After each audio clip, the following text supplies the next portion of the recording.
Welcome to the Cybersecurity Vault. I'm your host, Matthew Rosenquist, CISO, Industry Cybersecurity Strategist and Advisor.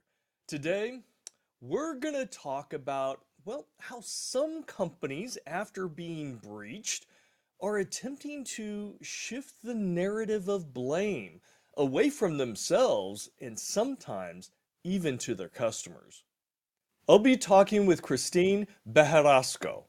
And Christine is the Chief Information Security Officer at WithSecure, was formerly the Chief Technology Officer at F-Secure, and has been focused on cybersecurity for over 20 years.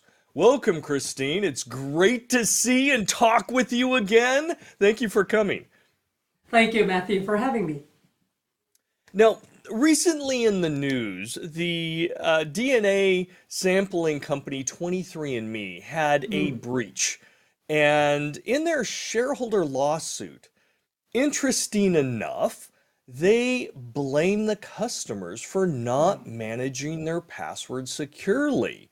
Can you tell us a little bit about what happened here?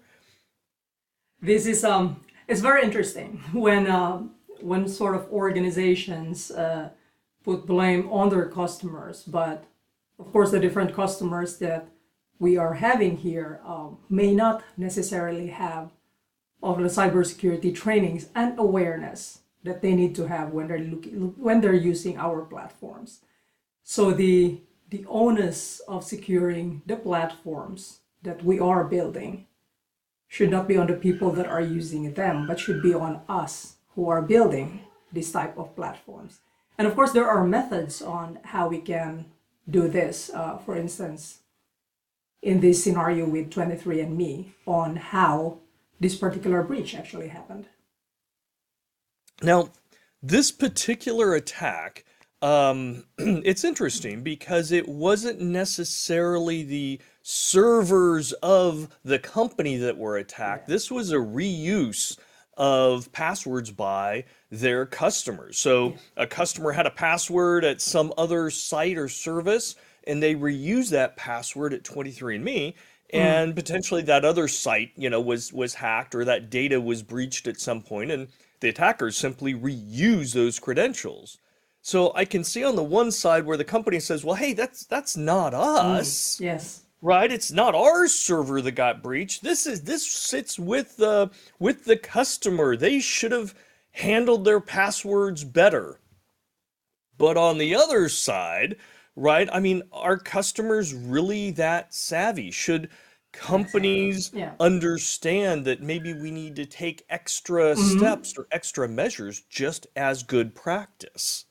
Exactly. And I mean, obviously, this is sort of the reason why we have multi-factor authentication in the first place, because if there wouldn't have been a need, if all users would have been savvy with securing like all of their different passwords, then the burden of securing this wouldn't have fallen to organizations, and we wouldn't need to have set this up in the first place.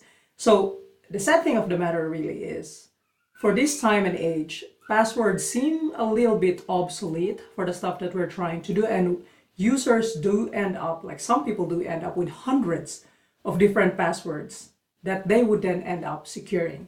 So think about the user psychology for a moment. Hundreds of different passwords. Some users may be very savvy and they make unique passwords for every particular account that they have. But the truth is that most users don't do that. We have seen that when previously in F-Secure, for instance, we have our own password management software. And then when we looked at it, when I even looked at my password during that time, I could see that there's certain percentage of passwords that are reused. And this is just human psychology. This is a human nature, because you can't remember all of these things. And sure, you may ask these users to have their own password managing software, but maybe not everyone can really afford that. So the burden of securing this, like when we create services online that users need to authenticate in order to get into especially their personal data, then we should be mindful actually that we give these users the right kind of authentication measures so that they're actually securing themselves when they are within our platforms. Or for instance, if I'm a user, then maybe I should just select another platform that actually cares enough about allowing me to secure my data better in the first place.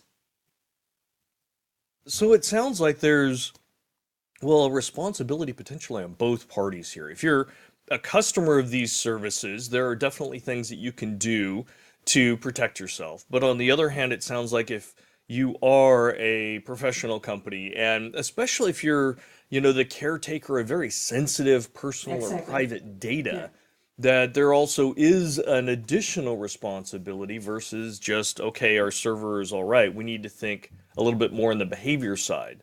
And Absolutely. And yeah, sorry, so it's just really good practice because like think about it, it also depends on what type of data. As you said, it's like stored in these different locations. So for instance, we're talking about data related to DNA.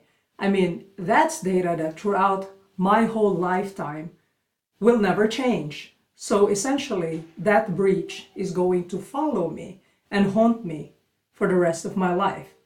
There may be other services online that don't have like that level of intensity when it comes to its impact to my person or to another person's information. But for this one, it is quite impactful and it's quite long lasting. So organizations that know that they have these information should actually elevate the level of their security measures because the burden of securing those type of information should be higher than, for example, for others that are not as relevant.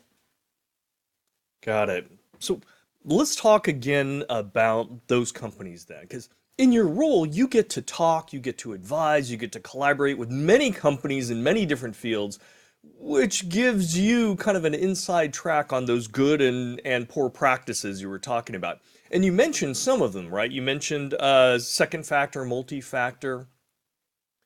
What is it that you think that these companies need to take a moment and think about?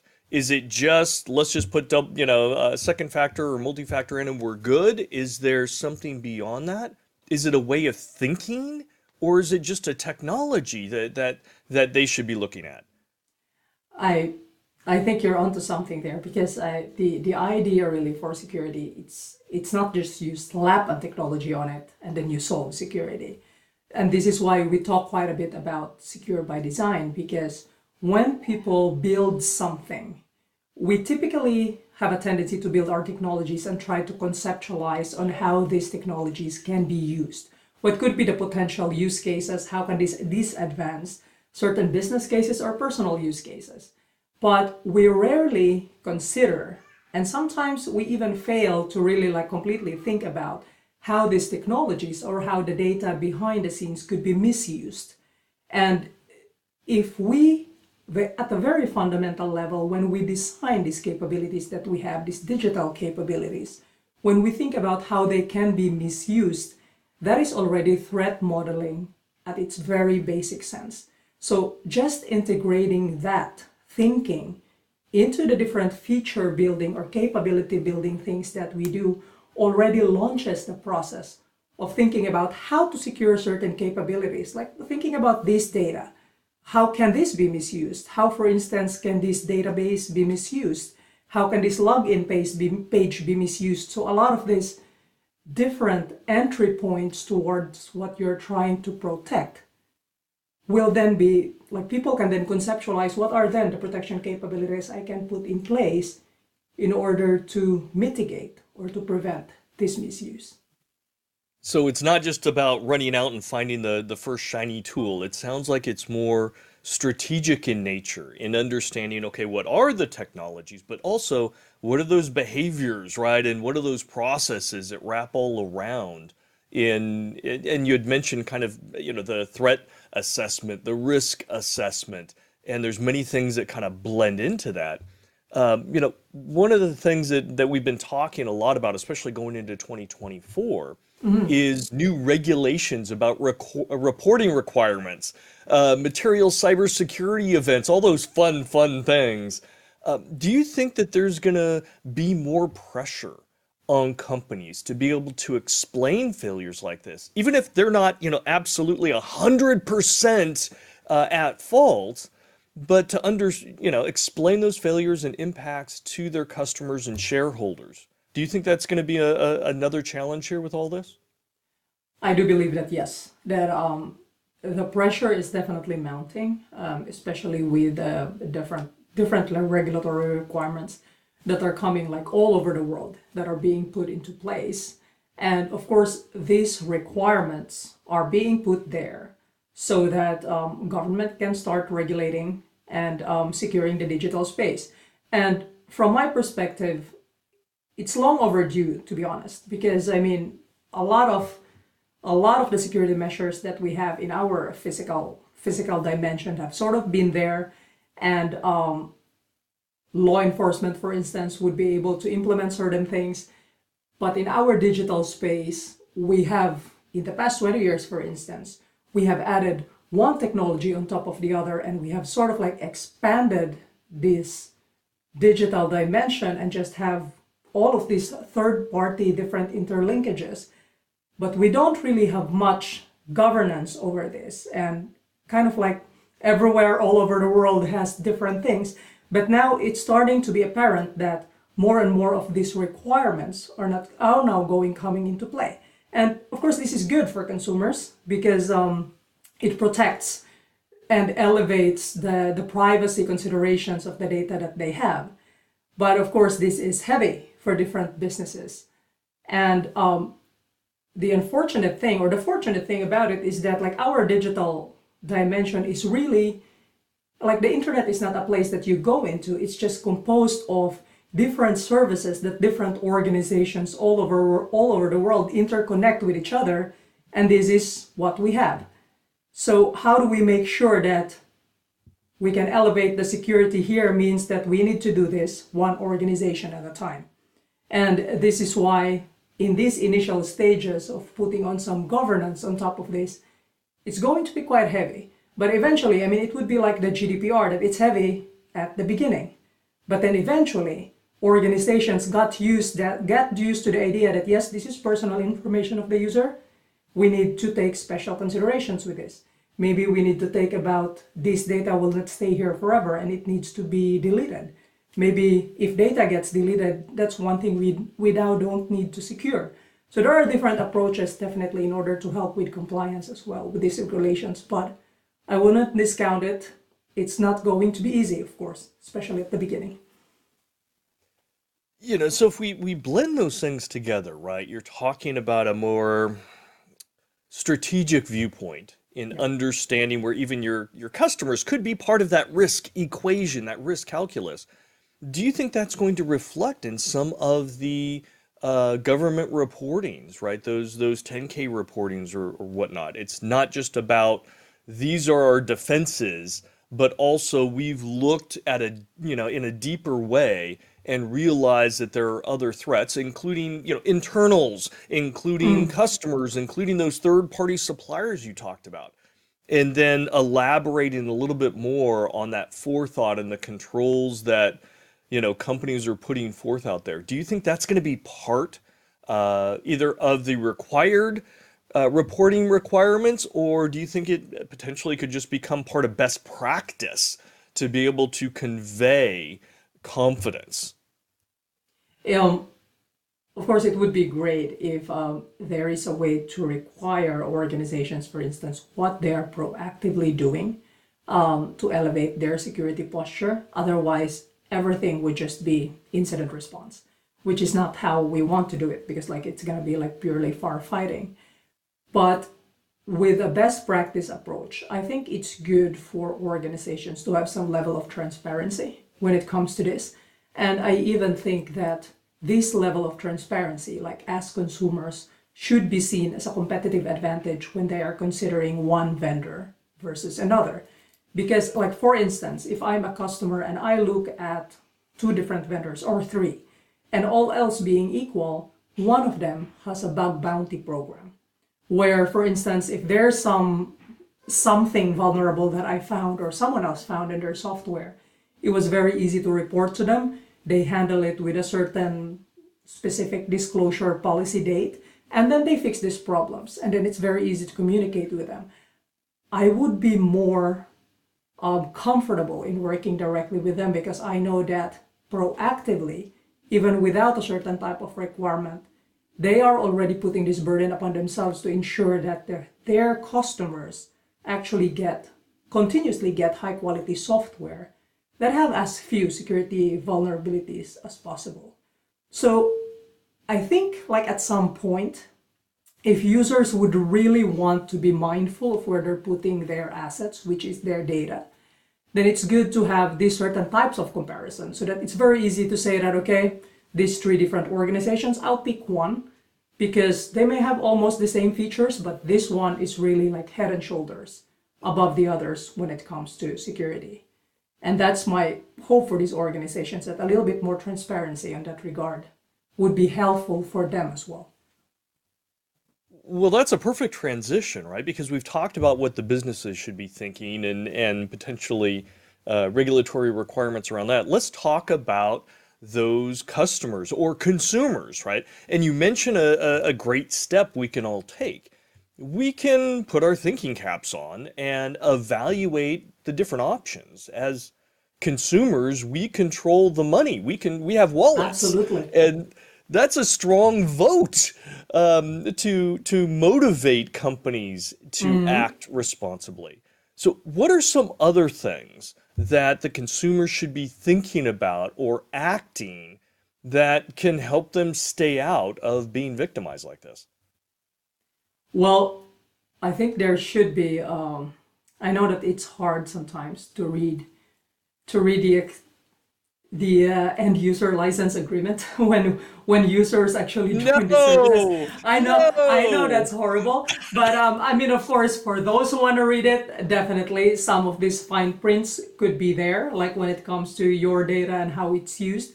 But like from a very simplistic perspective, like as a user, there are sort of red flags when you don't control your asset that belongs on someone else's computer systems. Like, for example, if it's my data, I should be able to define data retention, that whenever I don't want to use it anymore, or I haven't touched it for an X number of times, that it should be deleted and it should not be linked to me anymore. Because to be honest, before GDPR, there were a lot of different services that people have been using that they just sort of forgot. And then there are many different companies that afterwards, they now had the burden to tell you that, hey, we still have your data. If you want to continue to be our customers, we keep it. And if you don't want to be our customer, then we're going to delete it. So these type of things would be helpful for me as a customer if I was given that option, like right off the bat when I signed up for a certain service. And of course, in businesses, this has become already contractual requirements. So if I'm talking about like myself as a business, these different third-party requirements would just need to be in the contract. So that at the end of the day, if there's a breach that happened on your end, you would need to communicate it with me so that I would know how to manage my data. In the same way, if I'm a customer, it would be really good to understand if a breach happened on your end, what type of my data is impacted so that I will know how to manage that as well.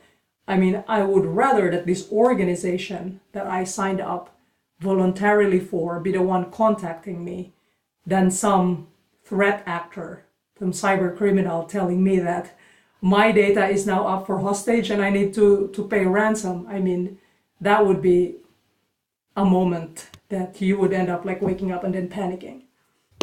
Yeah, you don't want to be notified by the bad guys that they have your Exactly. sensitive data. And those have Uh, happened. Those have happened, unfortunately. yeah, Yeah. and in fact, I Yeah. was just reading, in fact, with the 23andMe, they did a couple of things. One, they just came out with an announcement, I think it was yesterday, where they actually didn't detect it. They realized that the breach occurred because it was on some forum, and their customers' data was being published and sold, and that's how they learned, which was a little concerning. The other thing that they did is after the breach, they modified their contract with their customers. And I don't know if it was in the EULA or if it was in their privacy policy, which you should read both. I mean, we all should read both. But they made it so you couldn't immediately sue them in the event of lost data. You had to go through some type of arbitration and kind of keep it quiet. Again, those little things in an agreement that you're reading, if you're seeing that, that might raise a red Yeah. flag. Right. So, okay. So nobody wants to, but yes, we should be reading the privacy policy and the end user licensing agreement. Yes. You had mentioned, also look at the security, how savvy they are, and are they out there? Are they communicating? Do they have a good Yeah. reputation? Do they have a bug bounty program? Things like that, which show a certain level of maturity and embracing security and looking out for their customers and their business partners. And you had mentioned earlier, right, having a password program. And there are free versions and there are paid versions depending on, how many bells and Absolutely. whistles you want. But having something like that, because none of us can remember all of our Mm. strong passwords for all the different services that we have. So these are all great things that every consumer should be doing. Yeah. Uh, and actually, you mentioned one other thing, which I absolutely love. And I live in California, and we've got a stronger privacy requirement here as Yes. compared to the Yes, you rest do. of the states. Still not as Mm-hmm. strong as GDPR, but it allows you to request for your data, one, not to be sold, but two, to also be deleted. Mm. And I think it's a great feature as part of the regulation, and unfortunately, so few people take advantage of it. And you And brought up, I okay, I'm no longer using this service. Why would you still want them to have your data? Send them a note, go on their privacy page, click on that link, tell them delete it. They have to get back to you and confirm that it's deleted. And that's just a little less information about you out there on the vast internet that you have to worry about. exactly. So I mean, just like you said it, I mean, if you don't have it, you don't have to secure it. So I mean, we do try to reduce attack surfaces in organizations, but we also have a digital identity, and therefore reducing our attack surface, like our digital footprints, also helps towards lessening the work in securing that type of identity. So we do all have a role in it. We can at least scratch back some of that and protect some of our private data. Not in all cases. It does take partnership. Yeah. Okay, so last kind of question, especially for those cybersecurity leaders out there that are listening and they're busy, they've got all these other things, they're worried about other types of attacks and the news and all this. What would you want them to do? Right? What is that one action you would want them to take in looking at their environment and deciding, am I okay or am I not? What would you recommend? What action for them? That's a really hard question because I would let them go through We're not several. here for the easy questions, Christine. I can ask anybody the easy questions. Okay, so I mean, as a CISO, it's definitely good to look back at what type of assets I'm trying to protect. Like if at the end of the day, the only thing I can really do is to understand what is my current security posture and what are the things that I really need to worry about protecting, then I would go back to my assets and what those are. And those may be customer data. Those could be like organizational data that are confidential, for example, financial employee data. Or those could be computing assets, so the stuff that the business actually is like heavily dependent about. And then understanding what are the protection measures that I now have in place for that. Because the thing that I would really need is how can we have continuous proactive security governance on top of these different assets. And of course, that can grow into having your own information security management program, etc. But at the very least, you need to understand what you are trying to protect. And if you already have protection capabilities for those in the first place, how strong they are they compliant with best practices, and will my business go forward if this gets misused, if this gets attacked? If my customer data gets exposed, what is the impact to my business? And for example, if my employee data or this company confidential data get exposed, what is then the impact of our business? It's in understanding that from the asset to the business impact that gets you to prioritize what then you need to address first. And of course, there are frameworks that can help you do this, but it doesn't replace understanding what you have to protect and how those can be actually misused by cyber criminals and what would be then the impact to your business. Hopefully that helps. It does. And as part of that risk assessment, knowing what you need to protect and whatnot, is considering your customers a potential threat vector. Is that an important aspect as well now? Absolutely, yes, because I mean, customers can also be the entry point of misusing the data. So like I could give you an example. If let's say you have your Salesforce SaaS application that is also exposed to customers out there, because let's say you have your customer support on top of the SaaS application, it now means that there is a way for whoever is out there, whether they may be customers or pretending to be customers, to have direct access to your support people, one way or the other.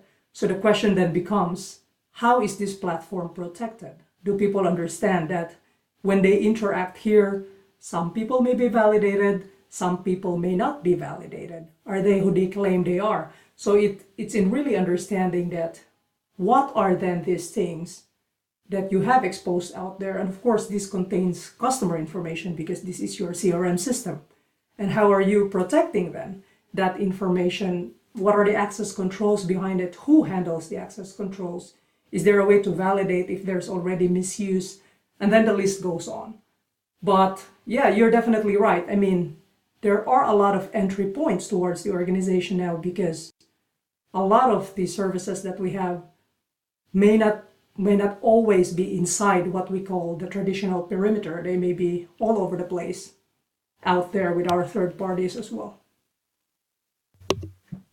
Yeah, I think you're right there. We have to take that bigger view. We can't just go, okay, this is my infrastructure. We have to expand that perimeter out and go, yes, our trusted business partners, right? Those third-party Yeah. suppliers and whatnot are more of a risk. And we've started thinking in those terms as well. But I think with the 23andMe, breach, I think it's also time to consider those customers.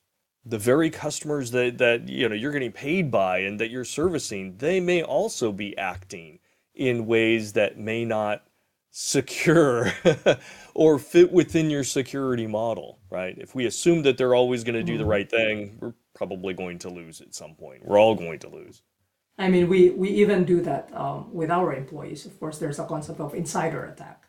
So in a way,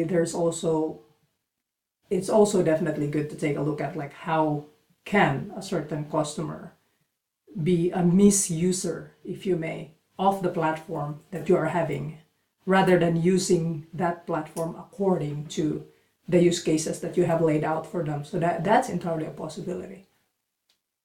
Yeah, that's a whole new topic, right? Insider Absolutely, yeah. threats and Yeah. risks. Always been a threat, never in the news as much, but great insights, outstanding insights, Christine. Thank you so much for coming and sharing your thoughts and your insights.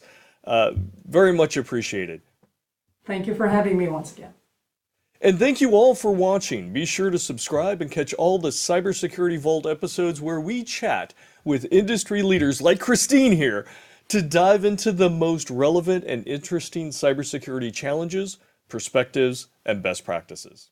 See you next time.